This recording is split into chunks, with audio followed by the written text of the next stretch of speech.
ఎడారిలో సెలయేర్లు. డిసెంబర్ 25వ తారీఖు. ఆయనకు ఇమ్మానుయేల్ అని పేరు పెట్టుదురు.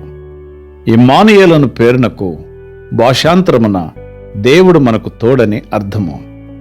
మత్తయి సువార్త 1వ అధ్యాయము 22-23 వచనములు. సమాధానకర్తయగు అధిపతి యెషయా గ్రంథము 9వ అధ్యాయము 6వ వచనం. గాలిలో పాట మ్రోగింది, నింగిలో తార వెలిసింది.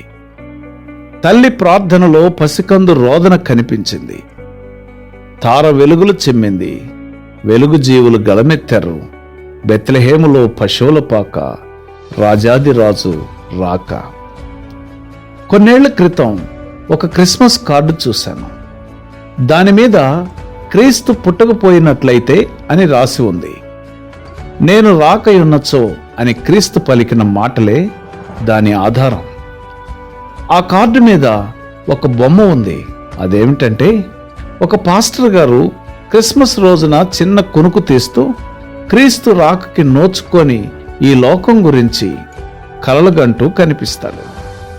ఆ కలలో అతడు తన ఇంట్లో నుంచి చూస్తుంటే క్రిస్మస్ అలంకారాలేమీ లేవు. రక్షించడానికి, ఆదరించడానికి, ఓదార్చడానికి క్రీస్తు లేడు.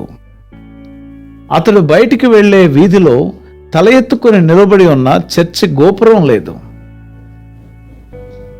అతడు తిరిగి వచ్చి తన గదిలో చూస్తే రక్షకుని గురించిన ప్రతి పుస్తకము మాయమైంది. తలుపు చప్పుడైతే వెళ్ళి తలుపు తీశాడు. ఒక పిల్లవాడు తన తల్లి మరణశయ్య మీద ఉందని వచ్చి చూడమని అన్నాడు. ఏడుస్తున్న ఆ పిల్లవాడితో త్వరగా పాస్టర్ గారు వాళ్ళ ఇంటికి వెళ్ళి కూర్చొని, ఇదిగో నిన్ను ఓదార్చేందుకు గాను కొన్ని మాటలు చెప్తాను అంటూ బైబిల్ తెరిచాడు. వాగ్దానాలేమన్నా ఉన్నాయేమోనని చూస్తే బైబిల్లో మలాకీయే ఆఖరి పుస్తకం. సువార్తలు లేవు, రక్షణ లేదు, నిరీక్షణ లేదు.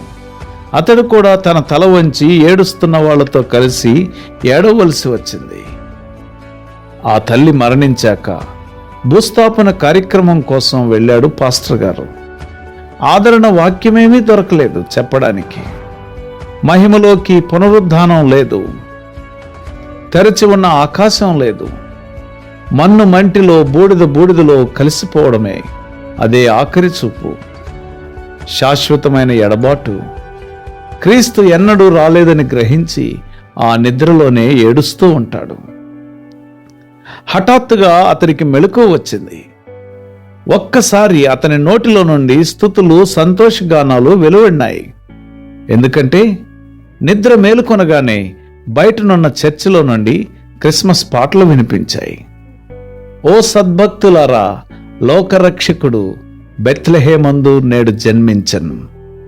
రాజాతిరాజు ప్రభువైన క్రీస్తు నమస్కరింపరండి, నమస్కరింపరండి. ఆయన వచ్చాడు కాబట్టి ఈ రోజున మనమంతా సంతోషంతో గంతులు వేద్దాం. దూత చేసిన ప్రకటన గుర్తు చేసుకుందాం. ఇదిగో ప్రజలందరికీ కలుగుబోవు మహా సంతోషకరమైన సువర్తమానము నేను మీకు తెలియజేయుచున్నాను. దావీదు పట్టణమందు నేడు రక్షకుడు మీ కొరకు పుట్టి ఉన్నాడు. లూకా సువార్త 2వ అధ్యాయము 10-11 వచనములు. అన్యజనుల వైపుకి మన హృదయాలను మళ్లించుతాము. క్రిస్మస్ రోజు లేని ప్రదేశాలను గుర్తు చేసుకుందాము. పదండి, క్రొవ్విన మాంసం భక్షించడి, మధురమైన దాన్ని పానం చేయడి. ఇది వరకు తమ కొరకు ఏమీ సిద్ధము చేసుకొనని వారికి వంతులు పంపించడి. నెహెమ్యా గ్రంథము 8వ అధ్యాయము 10వ వచనం. ఆ సమాధానకర్తయగు అధిపతి ఇమ్మానుయేలు అనగా దేవుడు మనకు తోడుగా ఉండే ఈ దేవునిలో మనం ఆదరణ పొందినట్లు ప్రభు మనకు సహాయం చేయనుగాక. ఆమేన్.